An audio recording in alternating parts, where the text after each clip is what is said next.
Welcome to S point PCS. मैं अमरजीत प्रसाद। आज है 25 जून। 25 जून से संबंधित जितने भी करंट अफेयर्स से प्रश्न बन सकते हैं उनका डिस्कशन इस सेशन में हम लोग करेंगे। इसका पीडीएफ लिंक हमारे Telegram channel S point PCS पे उपलब्ध है, जिसका लिंक इस वीडियो के डिस्क्रिप्शन बॉक्स में दिया हुआ है। साथ ही साथ आप हमारे यूट्यूब चैनल्स को सब्सक्राइब कर लें। चलिए आज का पहला प्रश्न देखते हैं। भारत के बाहर पहला योग विश्वविद्यालय कहाँ शुरू किया गया? तो भारत के बाहर पहला योग विश्वविद्यालय अमेरिका के लॉस एंजलिस शहर में शुरू किया गया है, जिसका नाम विवेकानंद योग विश्वविद्यालय है। और इसके जो पहले अध्यक्ष होंगे वे जाने माने योग गुरु नागेंद्र होंगे। यहाँ पे बता दें, भारत में जो पहला योग विद्यालय स्थापित किया गया था वह मुंगेर यानी बिहार के मुंगेर जिले में स्थापित किया गया था।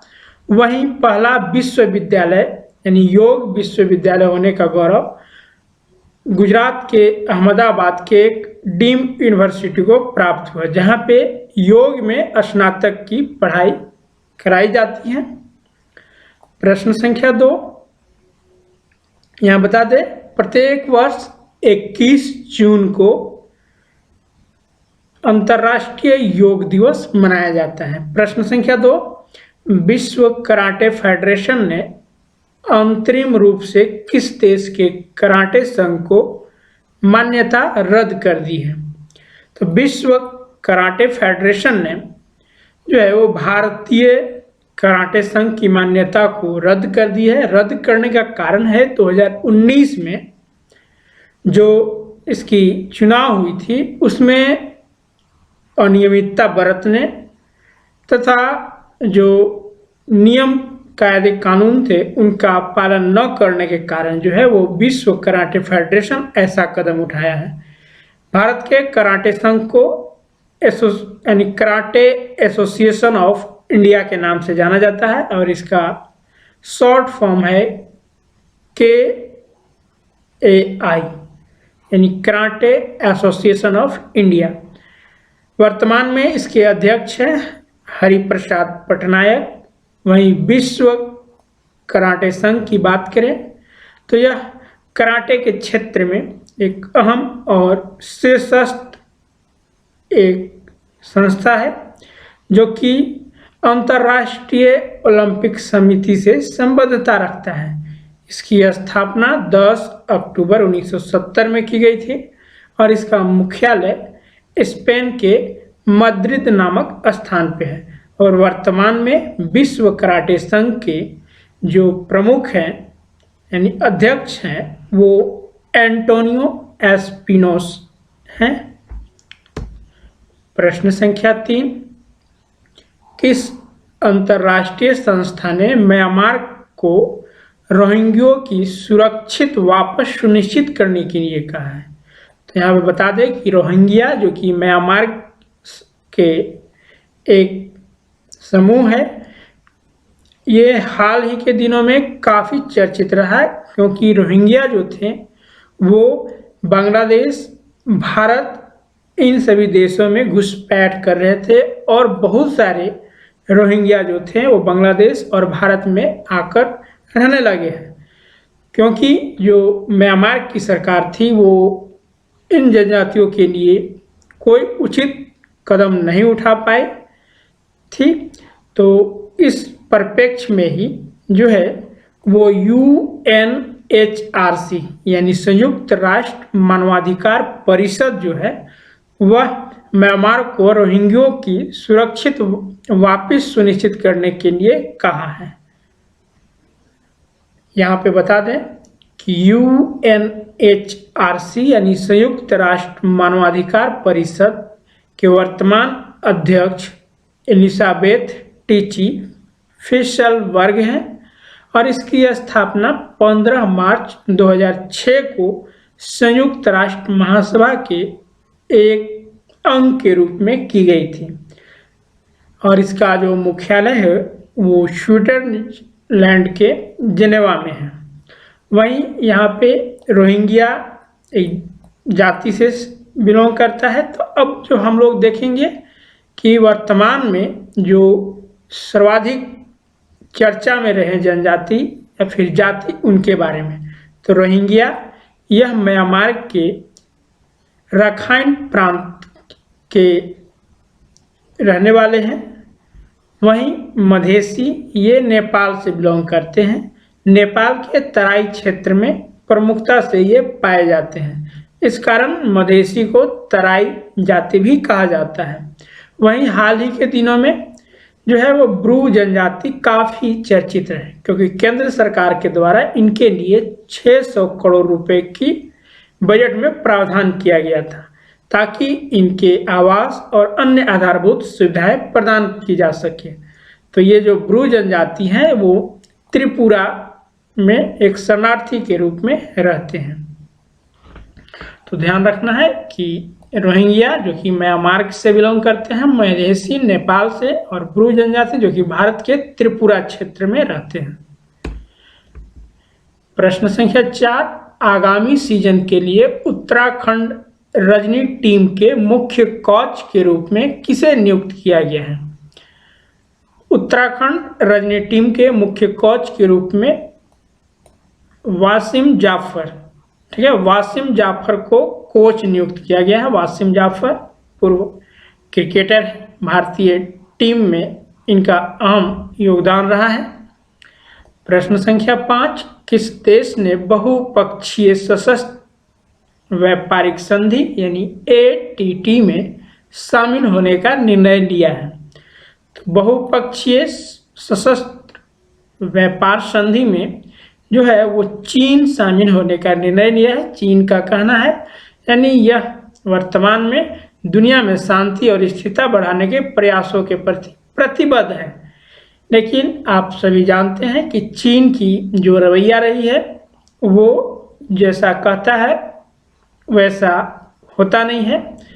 तो ये वर्तमान में सभी तरफ से घिरे जाने के कारण, क्योंकि कोरोना वायरस, इसके साथ ही साथ भारत के लद्दाख क्षेत्र में घुसपैठ तथा हिंसक झड़प, इसके साथ ही साथ जो अन्य और राज्य हैं उनसे जो है वो उचित, जैसे अमेरिका भी इस कोरोना वायरस के कारण चीन से काफ़ी खपा है।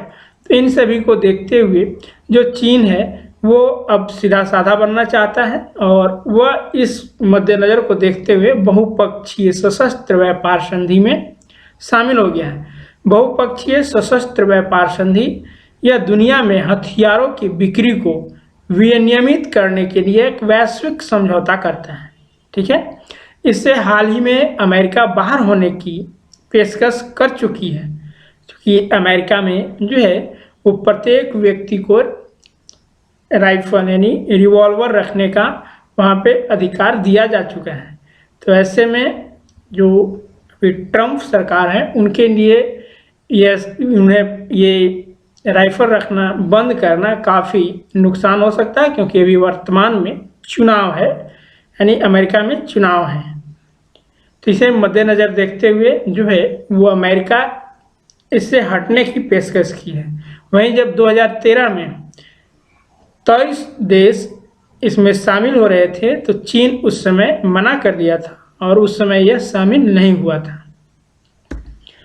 प्रश्न संख्या 6, प्रसिद्ध खिलाड़ी के रघुनाथ का हाल ही में निधन हो गया, वह किस खेल से संबंधित थे? के रघुराजन ये बास्केटबॉल से संबंधित है, और के रघुराजन कर्नाटक से बिलोंग करते हैं। प्रश्न संख्या 7, ग्लोबल मैक्रो आउटलुक 2020-21 में मूडीज इन्वेस्टर्स सर्विस के अनुसार वित्त वर्ष 2020 में भारतीय अर्थव्यवस्था में कितने प्रतिशत तक की गिरावट आई है? तो मूडीज इन्वेस्टर्स सर्विस के अनुसार जो है वो भारतीय अर्थव्यवस्था में 3.1% की गिरावट आई है। साथ ही साथ मूडीज इन्वेस्टर्स सर्विस यह भी अनुमान लगाया है कि 20 के लास्ट में तथा 21 में इसकी अर्थव्यवस्था में पुनः उछाल आएगी और ये 6.9% तक पहुंच जाएगी। प्रश्न संख्या 8, किस देश ने अपने बाइड्यू नेविगेशन सैटेलाइट सिस्टम यानी BDS के अंतिम सैटेलाइट्स को सफलतापूर्वक लॉन्च किया है? तभी हाल ही में चीन के द्वारा किया गया है। यहाँ पे बता दें कि बाइडो जो है उसे लॉन्च करने का मुख्य उद्देश्य अमेरिका के ग्लोबल पोजिशनिंग सिस्टम यानी GPS, रूस के ग्लोनास और यूरोपीय संघ के गैलीलियो को टक्कर देना है। इसके हेल्प से वो प्रशांत महासागर है उसके आसपास के क्षेत्रों को वो कवर करना चाहता है। BDS का वर्तमान में पाकिस्तान यूज कर रहा है, ठीक है। तो जो अमेरिका के जो ग्लोबल पोजिशनिंग सिस्टम है इसको टक्कर देने के लिए जो है वो बाइडू चीन के द्वारा लॉन्च किया गया है। वहीं अगर भारत की बात करें तो भारत भी इस क्षेत्र में अपना तैयारी कर रहा है। भारत का जो Indian regional navigation satellite system है वह इस क्षेत्र में कारगर है, ठीक है, जिसका कोड नेम है NAVIC, ठीक है। तो भारत भी Indian regional navigation satellite system के नाम से अपना नेविगेशन सिस्टम तैयार कर रहा है। प्रश्न संख्या 9, शोधकर्ताओं ने किस IIT में ध्रुव नामक एक चिप बनाई है जिसे देश के भीतर स्थानों और मार्गों को खोजने हेतु स्मार्टफोन और नेविगेशन डिवाइस में रखा जा सकता है? तो ध्रुव नामक चिप जो है वो IIT बॉम्बे ने तैयार की है, ठीक है। यह जो है वो देश के भीतरी स्थान या फिर मार्गों को खोजने हेतु इसे स्मार्टफोन या फिर नेविगेशन डिवाइस में रखा जा सकता है। प्रश्न संख्या 10, प्रसिद्ध खिलाड़ी पूर्णिमा झंझाने का हाल ही में निधन हो गया। वह किस खेल से जुड़ी हुई थी? पूर्णिया झंझाने ये निशानेबाज थी, ठीक है। तो निशानेबाज के फील्ड में यानी खेल से ये जुड़ी हुई थी। इनका निधन 42 वर्ष की उम्र में हुआ है। निधन का कारण कैंसर था। इन्हें कैंसर के कारण इनकी मृत्यु हुई है। प्रश्न संख्या 11, भारतीय वित्तीय प्रौद्योगिकी एवं संबंध सेवाएं यानी IFTAS के अध्यक्ष के रूप में हाल ही में किसे नियुक्त किया गया है? तो IFTAS के अध्यक्ष T रविशंकर को चुना गया है। T रविशंकर। प्रश्न संख्या 12, भारत यानी केंद्र ने पशुपालन और संरचना विकास निधि यानी AHIDF के लिए कितनी राशि आवंटन की है? कुल 15,000 करोड़ रुपए। यह राशि आत्मनिर्भर भारत, ठीक है, कोविड-19 के जंग को लड़ने के लिए केंद्रीय वित्त मंत्री निर्मला सीतारमण के द्वारा जो है वो आत्मनिर्भर भारत के तहत जो राशि आवंटित की गई है थी उसी के अंतर्गत पशुपालन और संरचना विकास निधि के तहत 15,000 करोड़ रुपए आवंटित की गई है। प्रश्न संख्या 13, किस राज्य ने बाबा रामदेव के खिलाफ बिना अनुमति के कोरोनिल क्लिनिकल ट्रायल आयोजित करने के लिए याचिका दायर की है? तो हाँ, ये राजस्थान सरकार के द्वारा की गई है। यहाँ पे कोरोनिल के बारे में बता दें कि कोरोनिल ये कोविड-19 यानी कोरोना से लड़ने की एक आयुर्वेदिक दवा है जिसे बाबा रामदेव के द्वारा इसे तैयार किया गया है, ठीक है। इनका ट्रायल्स किया गया था जिसमें कि 3 दिन के अंदर 69% जो पेशेंट थे वो ठीक हो गए थे और वहीं 15 दिन के अंदर 100% लोग ठीक हुए थे।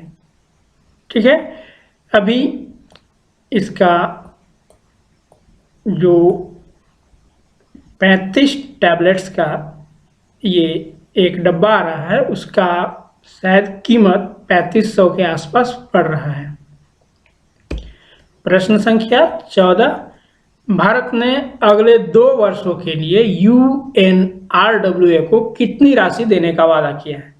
तो अगले 2 वर्षों के लिए UNRWA को USD 10 मिलियन यानी $10 मिलियन देने की वादा किया है भारत ने। ठीक है, तो आज के सेशन में इतना ही। वीडियो पसंद आया हो तो अपने दोस्तों तक शेयर करें, लाइक करें। साथ ही साथ हमारे व्हाट्सएप ग्रुप से जुड़ने के लिए hi.as.pcs लिखकर इस नंबर पे मैसेज करें। तो thank you watching for this